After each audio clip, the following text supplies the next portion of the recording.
Em nome do Pai, do Filho, do Espírito Santo. Amém. Boa tarde.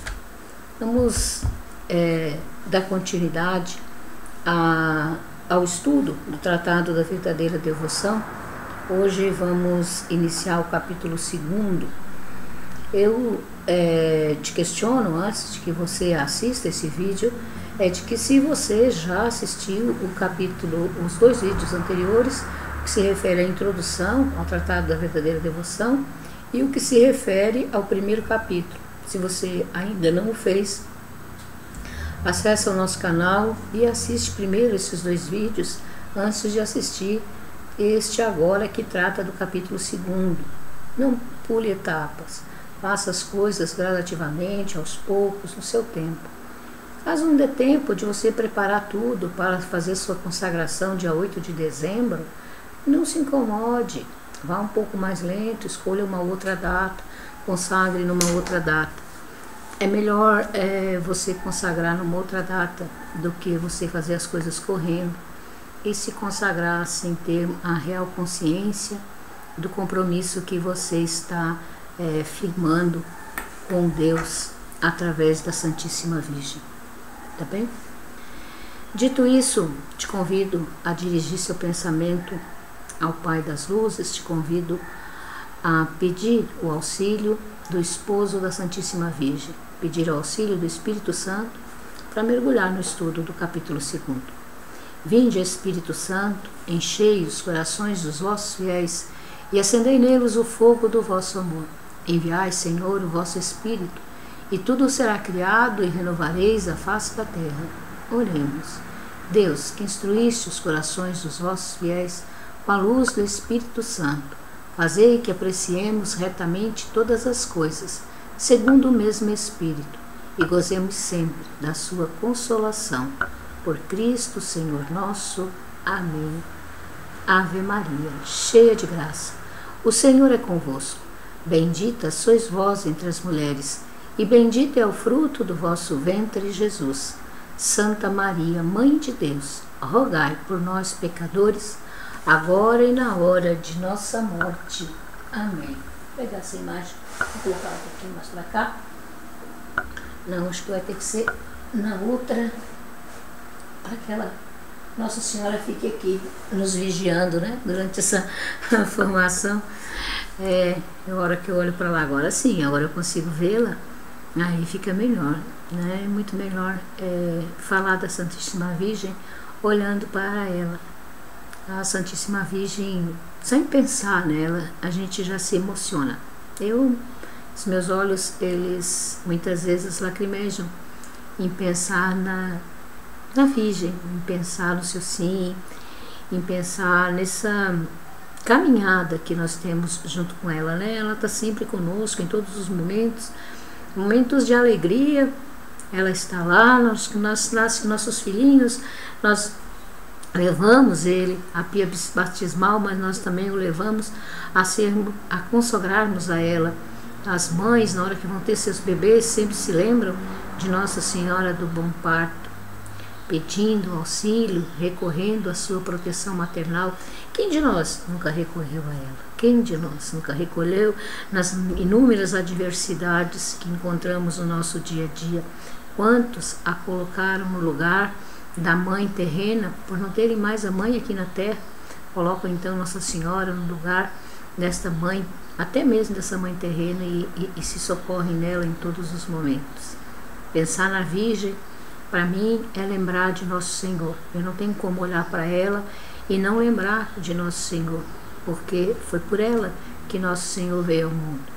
Então, é impossível não olhar para a Virgem, não lembrar do Calvário de Nosso Senhor, não lembrar da pobre manjedoura em que ele nasceu, não lembrar de tantas e tantas coisas que ele fez nesse mundo, e ela ali sempre ao seu lado, sempre junto dele.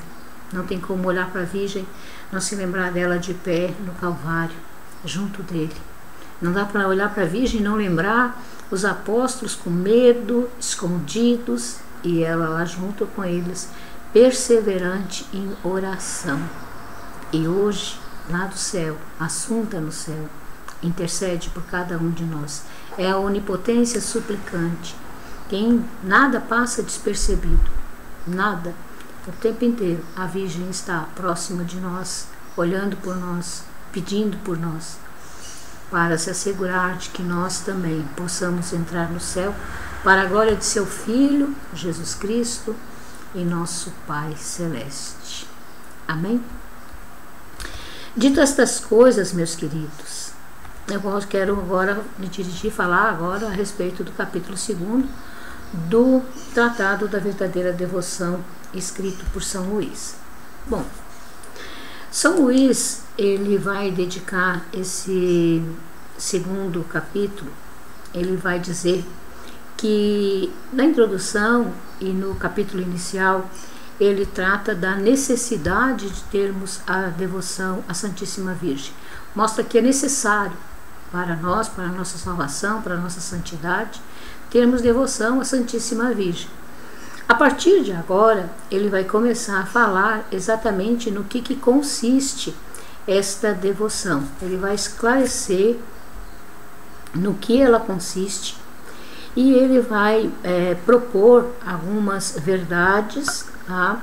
De onde a gente vai poder deduzir a grande e sólida devoção que é esta de que ele nos apresenta, a verdadeira devoção à Santíssima Virgem.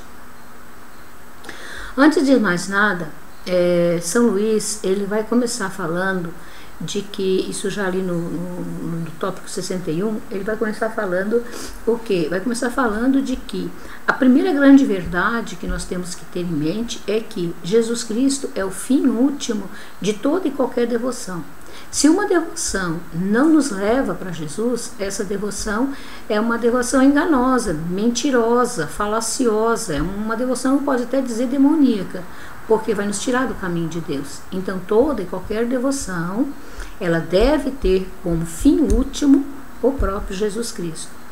Pois Jesus é o nosso único Salvador, verdadeiro Deus, verdadeiro homem, é o fim último de todas as devoções. Jesus é o alfa, o ômega, o princípio, o fim de todas as coisas. São Paulo vai dizer que nós, os apóstolos, não trabalhamos para outra coisa senão para tornar o homem mais perfeito em Jesus Cristo, porque só nele habita toda a plenitude da divindade e todas as outras plenitudes de graça, virtude e perfeição. E só nele nós fomos abençoados com toda a bênção espiritual. Isso nos ensina São Paulo. Jesus é o nosso único mestre, é o nosso único Senhor, é o único de quem nós devemos depender. Ele é o único médico, ele é o bom pastor, ele é o caminho, a verdade e a vida. Ninguém vai ao Pai senão por ele. Não nos foi dado debaixo do céu nenhum outro nome pelo qual nós seremos salvos, senão o nome de Jesus Cristo. Então isso eu tenho que ter muito claro, muito claro. A devoção à Santíssima Virgem vai me levar mais perfeitamente aos braços de Jesus, vai me conduzir a Jesus. Este é o fim último. Deus, ele não constituiu um outro fundamento da nossa salvação, senão a glória de Jesus Cristo. É isso que eu tenho que procurar. A nossa salvação, a nossa perfeição, ela está em Jesus Cristo. Todo edifício que não estiver erguido sobre essa rocha firme, que é Jesus, ela vai estar construída sobre a areia movediça. Mais cedo ou mais tarde vai acabar por cair. Só Jesus é a rocha firme. Todo fiel que não estiver unido a Jesus, vai perecer. Fatalmente vai perecer. Não tem outra maneira. Se nós estamos em Jesus Cristo, nós não temos o que temer. Não temos o que temer. Nada pode nos separar do amor de Cristo. Nada pode nos afastar dele. Se São Luís estabelece uma sólida devoção à Santíssima Virgem é para estabelecer mais perfeitamente a devoção a Jesus Cristo. É para que as almas encontrem um caminho seguro e fácil de chegar a Jesus Cristo. Maria é, sem dúvida nenhuma, este melhor caminho. Se a devoção da Santíssima Virgem nos afastasse de Jesus Cristo, nós deveríamos repelir essa devoção como se repele o próprio demônio. Nos afastar, sair dela, não serve, entende? E assim qualquer outra coisa que nos afaste de Jesus deve ser repelido por nós. Mas, ao contrário, à medida que você vai estudando a devoção à Santíssima Virgem, segundo este método de São Luís Montfort, você vai vendo que esse método ele vai fazer com que você se aproxime dia a dia mais e mais do próprio Jesus. É isso, é disto que São Luís vai falar, é dessas coisas que ele vai discorrer e vai nos ensinar. No entanto, quando nós estamos aqui estudando o tratado, vocês vão ver que a partir de agora, São Luís ele não é muito didático, ele começa falando de uma coisa, daqui a pouco ele pula para outra, não que isso que ele vai falar não seja importante, mas é que foge um pouco da didática, tá? Então por isso às vezes eu vou precisar, às vezes avançar um pouco mais para frente o tópico, mas depois eu retorno, tá certo? Por exemplo, nos tópicos 63, 64, 65, ele vai discorrer de um outro assunto. Ele vai falar de uma problemática que está acontecendo naqueles dias, não é uma problemática sem importância, porque é uma problemática que acontece naqueles dias e acontece também nos dias de hoje. Tá? Ele começa falando da importância da devoção a Jesus, né, de que essa devoção à Santíssima Virgem vai levar para Jesus, está falando de Jesus, está falando que ele é o alfa, o ômega, essas coisas que eu falei anteriormente. Mas quando ele entra para o tópico 63, 64, 65, é como se ele abrisse um parênteses. E ele vai falar então dos inimigos da igreja. Mas é importante que a gente conheça essa realidade, porque é uma realidade que também acontece nos dias de hoje. Então, quando ele fala a respeito dos inimigos da igreja, que estão nesses três tópicos que eu falei, depois você pode ler com um pouquinho mais de atenção, ele vai falar que os piores adversários daquela época eram, sem dúvida nenhuma, os jansenistas. São Luís teve que lutar muito contra o jansenismo, muito mesmo. Ele encontra um meio, através dos livros que ele escreve, através do próprio tratado, ele encontra um meio de atacar, entendeu?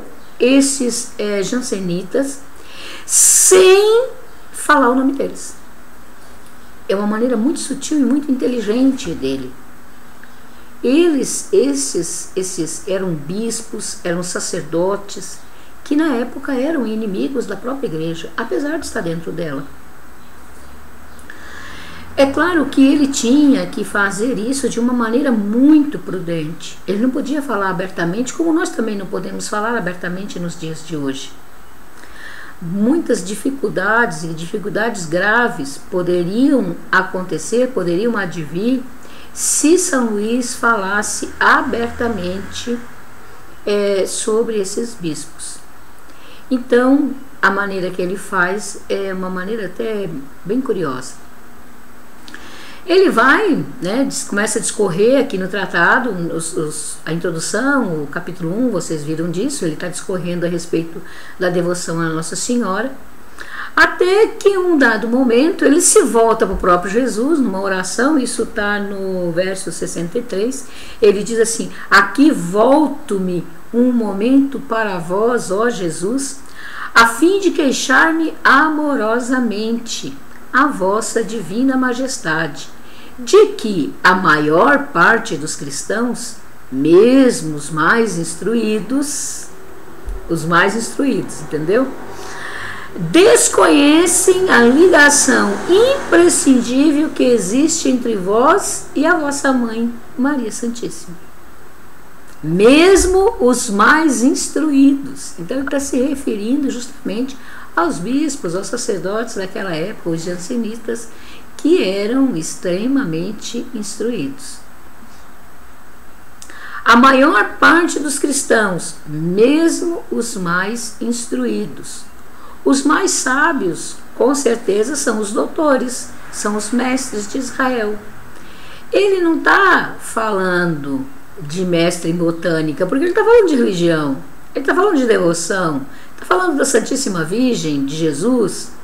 Então, óbvio que ele está falando a respeito dos teólogos da época, a respeito dos bispos, de alguns bispos, de alguns sacerdotes da época, que sustentavam que a devoção à Nossa Senhora era errada, que não estava correto ter devoção à Santíssima Virgem.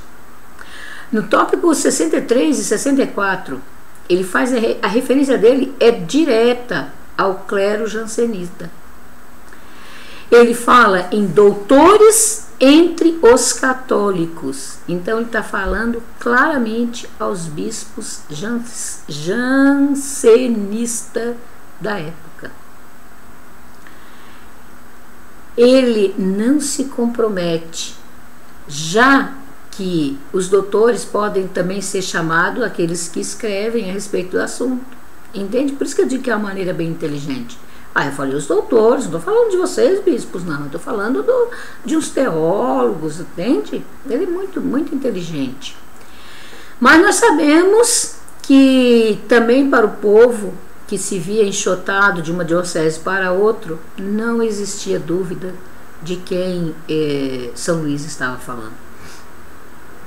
Bem semelhante aos dias atuais, em que nós vemos alguns se levantarem contra a devoção à Santíssima Virgem. Isso é muito curioso, porque os teólogos são unânimes em afirmar as grandezas de Nossa Senhora.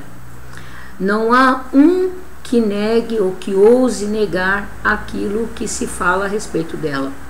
No entanto, o que distingue os devotos de Nossa Senhora dos que não lhe têm devoção, tanto hoje quanto no tempo de São Luís, é o mesmo.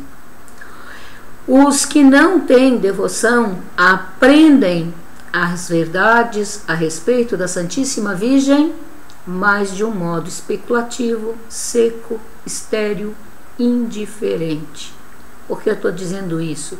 Especulativo, querem especular, querem saber por saber, tá? Não há neles um amor vivo, não uma atitude concreta que corresponda realmente a alguma convicção.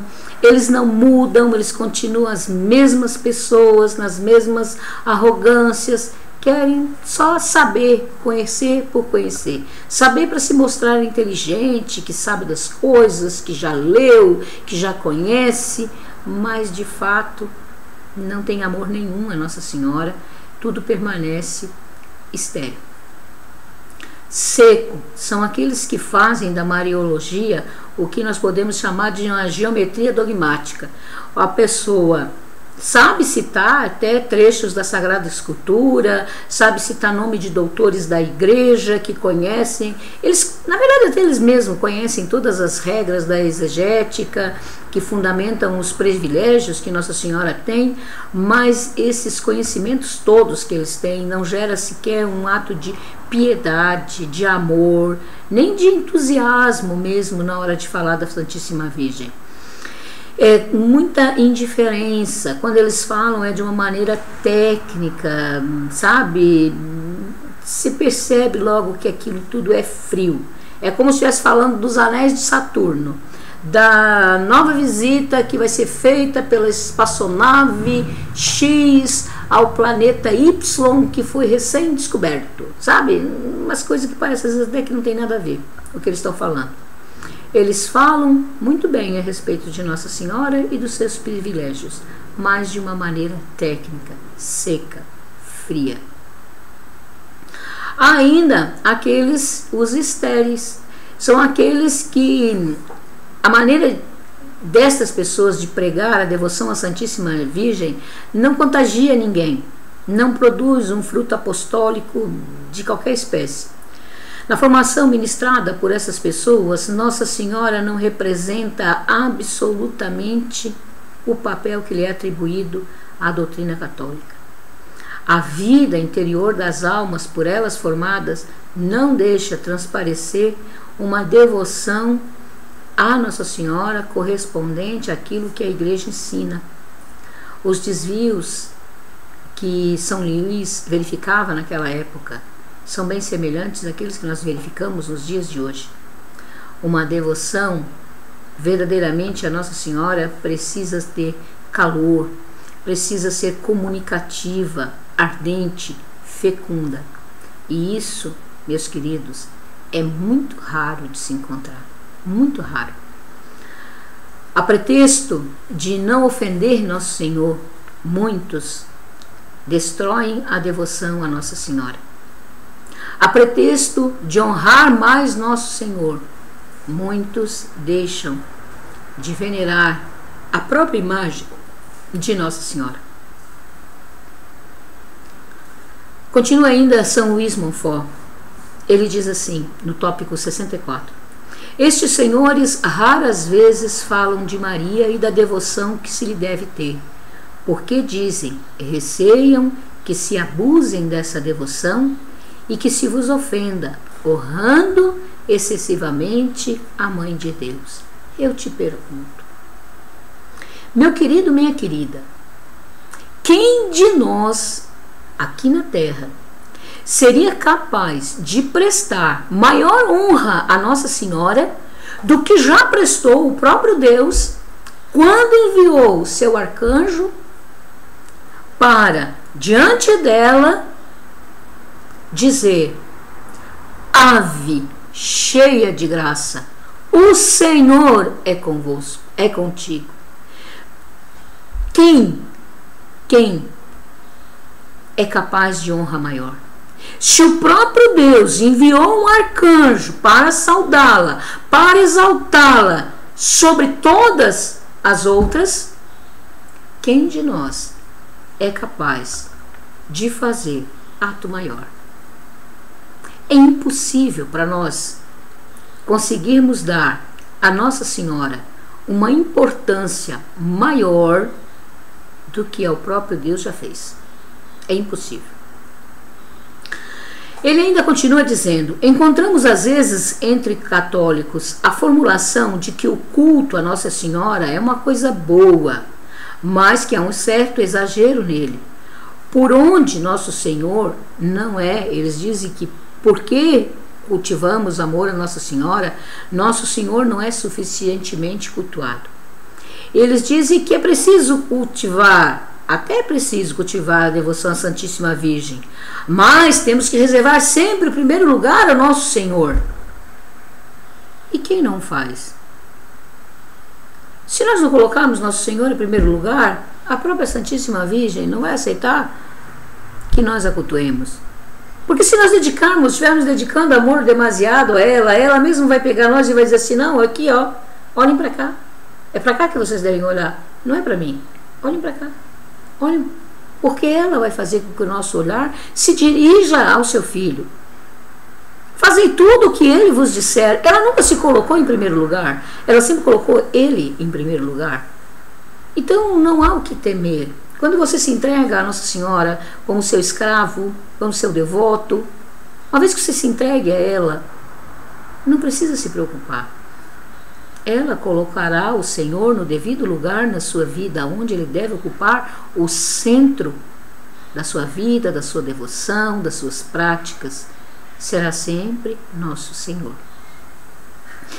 Em um dos ritos da Igreja Oriental, há um costume muito bonito pelo qual, antes da comunhão, os fiéis eles passam entre os ícones que há ao lado do altar-mor e rezam ali aos santos que estão representados antes de receberem as espécies eucarísticas.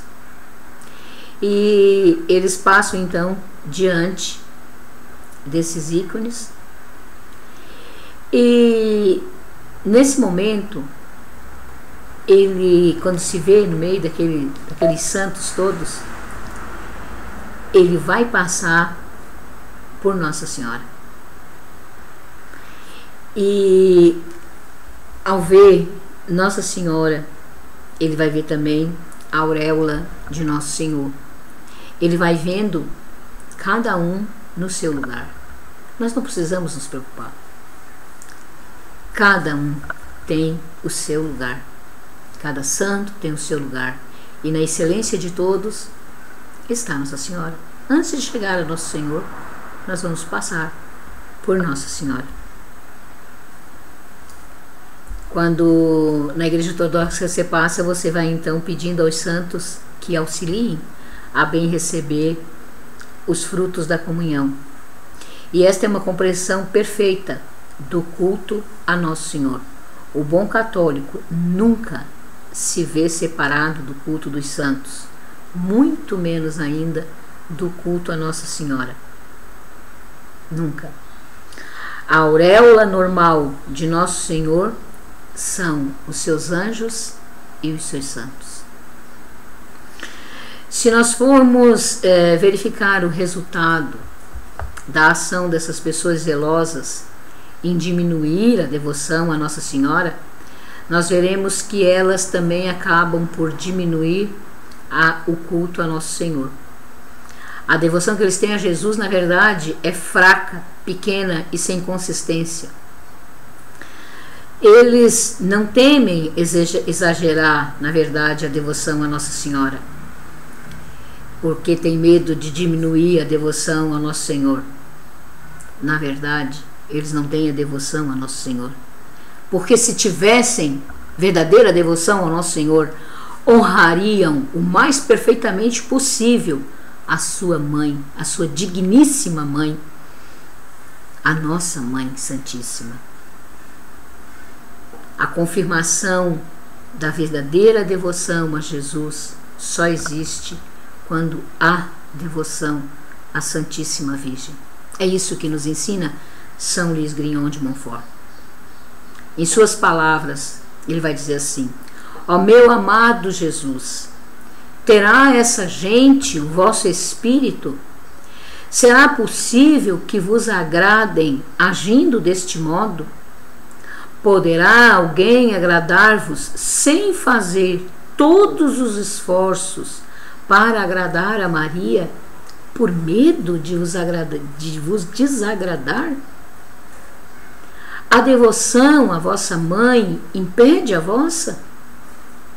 Atribuirá ela a si as honras que lhe damos? Formará ela um partido diverso do vosso? É ela acaso uma estrangeira sem a menor ligação convosco? É desagradar-vos querer agradar a Maria? Separamo-nos, talvez, ou nos afastamos de vosso amor, se nos damos a ela e a amamos. Vale às vezes parar nesse momento e fazer uma meditação e responder a essas indagações de São Luís. Se você tem um comentário, quiser colocar depois aí, eu gostaria de ler, saber o que você pensa. Se você quiser reler essas indagações de São Luís, está no tópico 64 do capítulo 2º.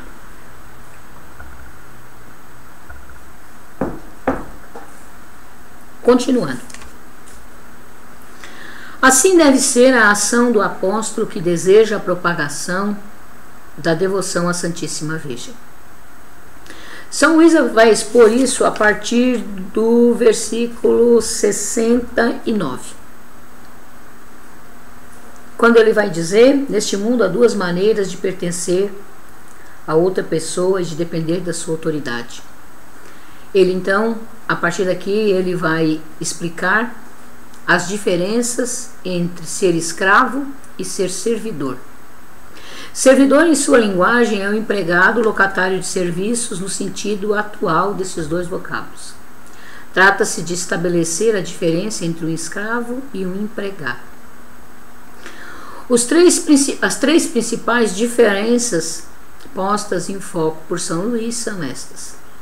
A escravidão se caracteriza, antes de tudo, por ser perpétua. Grava bem. A escravidão é perpétua. Uma vez feito escravo de Nossa Senhora, você é escravo perpetuamente. Renovando ou não essa escravidão, você é escravo. A alocação de serviço, ao contrário, é temporária. Ela pode ser por um tempo fixo ou indeterminado, de um modo ou de outro. Em um dado momento, qualquer uma das partes pode rescindir a locação do serviço. A escravidão é incondicional, total, domina completamente o homem. O direito do senhor sobre o escravo é um direito completo, chegando até, nos países pagãos, a incluir o direito sobre a vida e a morte. Os direitos do patrão sobre o empregado são circunscritos. Um colono, por exemplo, não pode ser obrigado a trabalhar fora das horas de serviço. Seu contrato de trabalho é sempre bem definido. A última diferença entre o escravo e o servidor está compreendida na incondicionalidade, mas convém destacar também a gratuidade. O trabalho escravo é naturalmente gratuito. O senhor é proprietário dos escravos e, portanto, o seu trabalho, qualquer que seja o valor, o patrão não lhe deve nada. O feitor, o dono do escravo não lhe deve nada, a não ser teto e alimento. A locação do serviço, pelo contrário, é sempre remunerada. O empregado é livre para recusar o emprego desde que com o salário não lhe convenha. Já o escravo não. Ele é obrigado a fazer o serviço, independente. Então, grava bem. A escravidão se caracteriza, antes de tudo, por ser perpétua, primeiro. Segundo, a escravidão é incondicional e domina completamente o homem. Terceiro, ela é gratuita. Perpétua, incondicional, gratuita. Gravou bem? Escreve no cantinho do seu livro aí, perto do 69. A escravidão é perpétua, incondicional, gratuita. Grava bem. Feitas essas distinções, São Luís pergunta o que somos em relação a Deus: escravos ou locatários de serviço? Ele prova que no sentido de que o domínio de Deus sobre nós é perpétuo, pleno e gratuito, nós somos escravos. Deus tem de fato sobre nós um total domínio que, se nos ordenar qualquer coisa, devemos executá-la por mero amor, de tal maneira que o faríamos ainda que não recebêssemos dele o céu como recompensa. Entendeu? São Luís, em seguida, ele vai examinar os diversos modos pelo qual um homem se torna escravo. Depois de analisar as diferenças, ele vai analisar por que um homem se torna escravo. Primeiramente, nós podemos nos tornar escravo por natureza. É o caso da nossa escravidão a Deus. Nós somos escravos porque nós somos criaturas.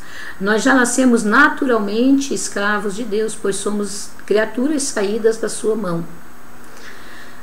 Imaginemos, por exemplo, um escultor, né? Ele pede para imaginar um escultor que pega argila e faz lá uma obra. Aquela obra saiu das mãos do escultor, o escultor vai fazer daquela obra o que ele bem entender. Pode até quebrá-la e jogar fora, se ele assim desejar. Assim somos nós com relação a Deus. Saímos das mãos de Deus, somos escravos de Deus. Todas as criaturas, Nossa Senhora, os anjos, os demônios, são todos, por natureza, escravos de Deus. Você nunca tinha parado para pensar que até mesmo os demônios são escravos de Deus? Todos, sem exceção. Então, a segunda forma existe ainda de escravidão, que é a escravidão por constrangimento. Quando um rei ele entra em um país que o agrediu, né, injustamente, por exemplo, ele chega lá e domina aquele reino.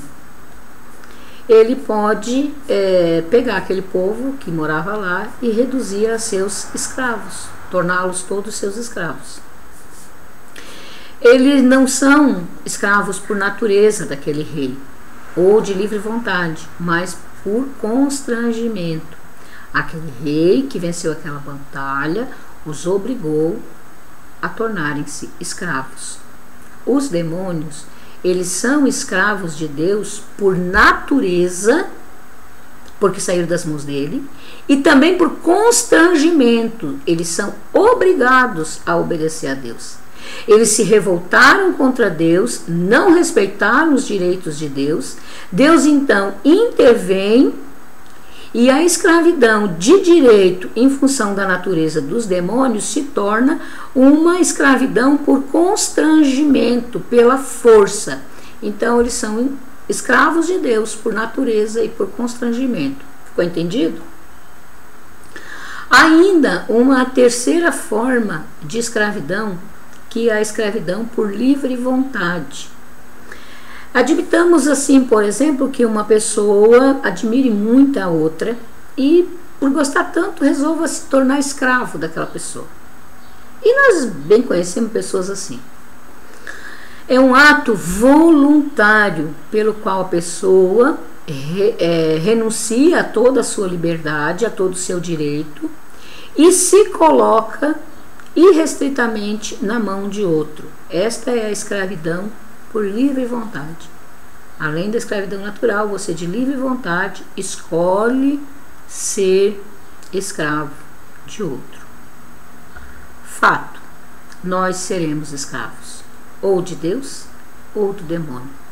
Podemos escolher ser livremente escravos de um ou de outro. Antes do batismo, nós éramos escravos do demônio. Estávamos sujeitos ao pecado e éramos escravos do demônio. A partir do nosso batismo, nós nos tornamos escravos de Jesus Cristo. Importa para nós, São Luís vai falar no tópico 73, importa, pois, que os cristãos sejam escravos do demônio ou de Jesus Cristo, mas não ser escravos.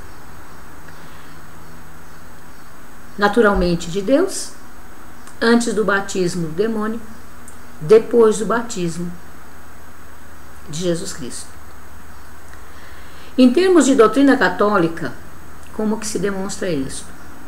Podemos não querer tributar a Deus a escravidão voluntária, mas com a escravidão por natureza, tal não se pode dar, pois escravos de Deus nós o somos, ainda que à maneira dos demônios.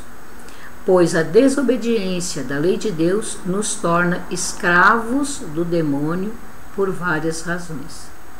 Vou demonstrar agora. Nós nos damos ao demônio porque quem rompe com Deus se entrega ao demônio. Então, naturalmente eu sou escravo de Deus. Porém, se eu me entrego ao pecado, eu me torno escravo de Satanás, porque eu rompi com Deus. E aí eu me entreguei ao demônio. Se eu obedeço ao demônio, eu sigo a lei da carne é do demônio. Então, eu sou escrava do demônio. Nós somos escravos também do demônio num sentido especial. Os homens maus, muitas vezes, quereriam o bem, mas não têm coragem nem vontade de praticar o bem, pois sua vontade está culposamente maniteada, está atada, está ligada por um vínculo que o impede de fazer o que ele quereria fazer. Esta é uma forma de escravidão, é a escravidão a seus vícios. Ou seja, a escravidão do demônio. Quem se escraviza aos seus vícios, se escraviza aos demônios. Quando você se liberta dos seus vícios, você se torna escravo de Deus. Escravo nós sempre seremos, ou de Deus ou do demônio. A escolha é sua. Conclui-se então que todo homem é escravo ou do demônio ou do Jesus Cristo. Eu te pergunto, qual dos dois você prefere ser escravo? Um tem o céu para te dar e o outro a danação eterna. É isso que você quer? Por que então ser escravo de Maria ao invés de ser escravo de Nosso Senhor? Pergunta São Luís Grignion de Montfort. Já que Nossa Senhora também é escrava, Maria Santíssima não diz de si: por que então ser escrava dela? Se ela mesma diz dela mesma: eis aqui a escrava do Senhor, como é que eu vou ser escravo de uma escrava? Que negócio é esse? Me explica, eu não estou entendendo mais nada. Explica aí, porque agora eu não entendi mais nada. É escravo de Nosso Senhor, é escravo de Deus, é escravo do demônio? Me explica isso direito. Vou voltar, tá? Naturalmente você é escravo de Deus porque você saiu das mãos dele. Porém, existe um outro tipo de escravidão, que é a escravidão por constrangimento. O nosso pecado nos torna escravos do demônio. Nós somos constrangidos por ele a seguir atrás dele. Então, somos escravos do demônio através do nosso pecado. Tá certo? Sempre que eu me entrego ao pecado, sempre que eu me entrego ao vício, eu me torno escrava do demônio. Tá ok? Pelo batismo, quando eu rompo com o pecado original, eu me torno escravo de Jesus Cristo. Tá certo? Porque venço o pecado original. Porém, no decorrer da vida, sempre que eu vou me entregando ao pecado, eu vou me tornando escravo de Satanás. Como que eu agora estou fazendo uma preparação para me tornar escrava de Maria? Sendo que a própria Maria diz que ela é escrava do Senhor. Como pode isso? Pode a Santíssima Virgem, sendo escrava, ter escravos? Inicialmente, São Luís Grignion faz uma introdução muito inspirada a esse respeito das relações de Nossa Senhora com Nosso Senhor. Ele vai dizer, embora sem mencionar as palavras de São Paulo: não sou eu quem vivo, é Cristo quem vive em mim. É este o pensamento que São Luís Grignion de Montfort vai desenvolver, mostrando que Jesus Cristo vive numa pessoa quando ela se santifica e quando atinge a santidade. Já não é mais aquela pessoa que vive, mas Cristo que vive nela. Além disso, nós sabemos que a Virgem Santíssima, isso foi lá no tópico 38 que nós falamos disso, é a Rainha soberana do céu e da terra. Santo Anselmo, São Boaventura, São Bernardo diz que ela possui tantos súditos quantos escravos existam, porque tudo que pertence a Nosso Senhor pertence a ela. Não é razoável que entre tantos escravos, feitos escravos de Nosso Senhor, não haja aqueles que, por amor e boa vontade, escolham a Maria como sua soberana? Deus não vai se importar em nada com isso, porque Ele sabe que Maria nos conduzirá a Ele. Maria nos conduzirá, nos levará por caminhos seguros a Deus. É isso que ela vai fazer. São Luís nos sugere uma comparação popular muito significativa.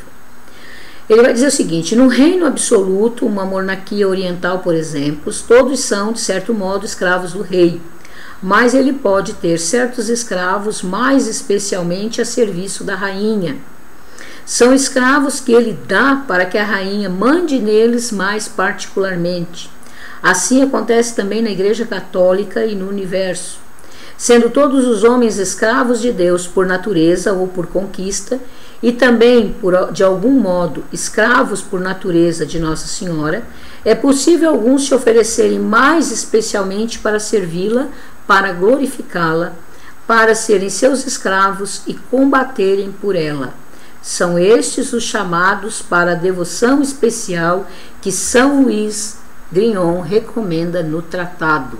Dentre os escravos do rei, alguns, como você, são escolhidos para fazer parte deste exército particular de Nossa Mãe Santíssima. Assim como os anjos, todos a servem igualmente, mas aqueles que servem mais propriamente a Nossa Mãe. Devemos, a partir do 78, ele vai falar que nós devemos despojar-nos de tudo o que há de mal em nós. Nossas melhores ações, ainda as mais ordinárias, são manchadas e corrompidas pelo fundo de vaidade que há em nós. Se queremos nos entregar como os escravos de Nossa Senhora, devemos nos despojar de tudo aquilo que há de mal em nós. Para nos despojar de nós mesmos, é preciso, primeiramente, conhecer bem, pela luz do Espírito Santo, o nosso fundo de maldade. O autoconhecimento é imprescindível. Precisamos reconhecer toda a nossa incapacidade para fazer o bem, as nossas fraquezas em todas as coisas, a nossa inconstância o tempo todo, nossa indignidade a toda graça, nossa iniquidade em todo lugar. Eu gosto muito desta parte em que São Luís fala, no finalzinho do tópico 79, ele diz assim, aqui no meu livro, inclusive, está marcadinho de verde, pintadinho para não esquecer. Isso que eu li a primeira vez, isso me chamou muita atenção. Finalzinho do 79.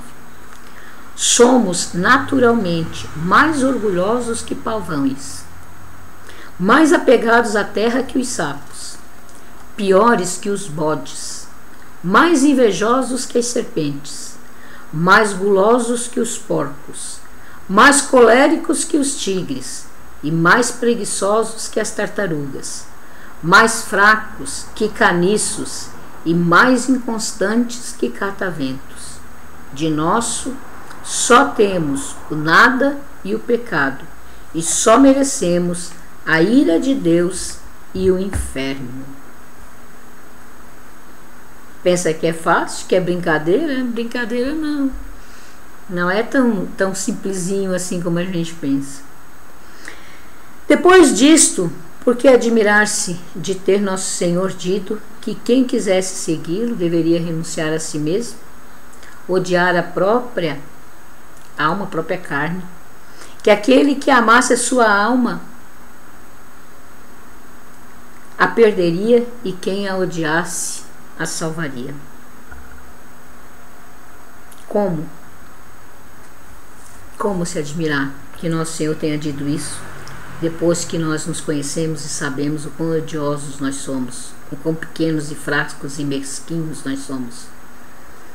A sabedoria infinita, que não dá ordem sem motivo, só ordena que nos odiemos, porque somos grandemente dignos de ódio. Só Deus é digno de amor, enquanto nada há mais digno de ódio do que nós mesmos. Se não morrermos a nós mesmos, e se a mais santa das devoções não nos levarem a esta morte necessária e fecunda, não produziremos fruto que vale a pena. Nossas devoções serão inúteis, todas as nossas obras de justiça ficarão manchadas pelo nosso amor próprio e pela nossa própria vontade. E Deus abominará o maior dos sacrifícios e melhores que possamos nós fazer. Eu odeio as vossas luas novas. Na hora da nossa morte, teremos as mãos vazias de virtudes e méritos, e não brilhará em nós a menor centelha do amor puro, que só é comunicado às almas mortas a si mesmas. Almas cuja vida está oculta em Jesus, está oculta em Deus. Colossenses 3:3, São Paulo. Meus queridos, verso 82. Estamos quase nos dirigindo aí para o final já. São Luís vai falar que é preciso escolher entre todas as devoções à Santíssima Virgem a que nos leva com mais certeza a este aniquilamento do próprio eu. Entre todas as devoções, existem várias devoções a Nossa Senhora, e o santo faz muito bem explicá-las para nós.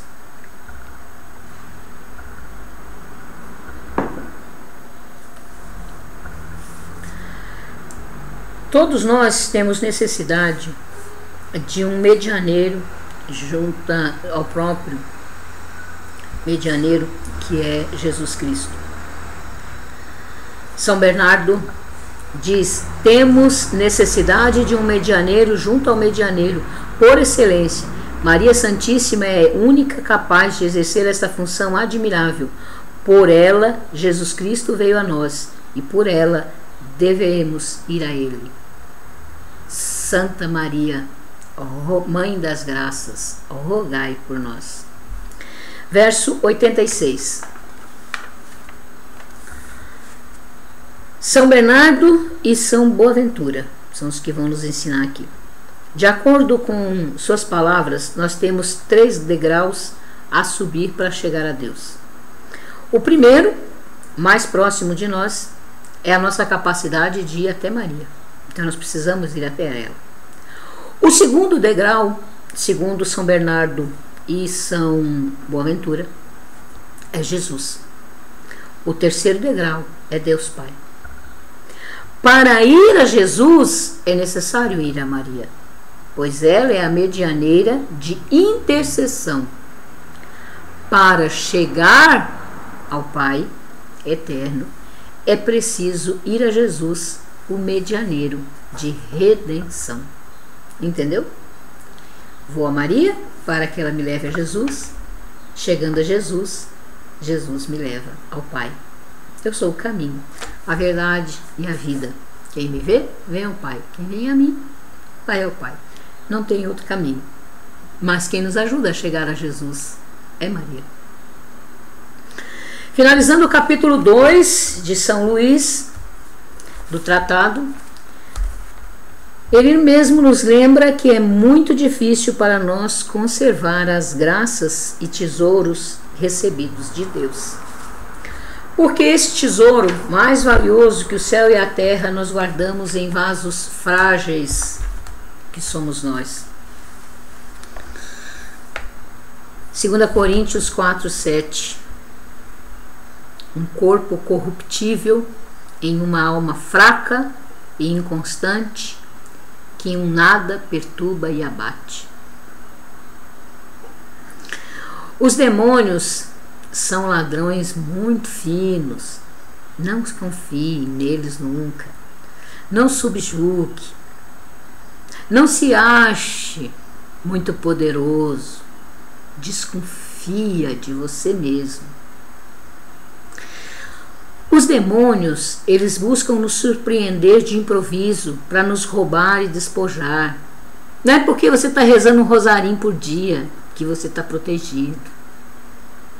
Você só está rezando esse rosarinho por dia porque Deus está te dando a graça por pura misericórdia, por pura bondade e compaixão. Os demônios nos espreitam dia e noite. Não vacila. Eles ficam aguardando o momento favorável para nos atacar. Eles andam insistentemente ao nosso redor, prontos para atacar, para nos devorar. Nos lembra, nos alerta São Paulo apóstolo, nos alerta Pedro, primeira carta de Pedro, capítulo 5, versículo 8. Ladrão que ruge. Pessoas têm havido muito mais cheias de graça do que nós, muito rica em virtude, muito experiente, muito elevada em santidade, e foram surpreendidas. Eu mesma já vi quantos irmãos pregadores da palavra que estavam à frente, pessoas que chegavam a rezar 3, 4 rosários por dia, sacerdotes que já caíram, santos, piedosos. Vigiai e orai, você não sabe que hora o ladrão vai te atacar. Não vacila. Te une à mãe. Ah, se tivessem conhecido verdadeiramente essa devoção admirável de São Luís, Teriam confiado seu tesouro à Virgem poderosa e fiel, que teria guardado como seu próprio bem, fazendo mesmo disso um dever de justiça. Isso é o que diz São Luís Grignon de Montfort. E é dessa forma, com essas palavras, que ele encerra o capítulo 2, dizendo assim: é a Virgem, a única sempre fiel, sobre a qual a serpente jamais teve poder, quem faz este milagre a favor daqueles e daquelas que a servem da melhor maneira. Amém?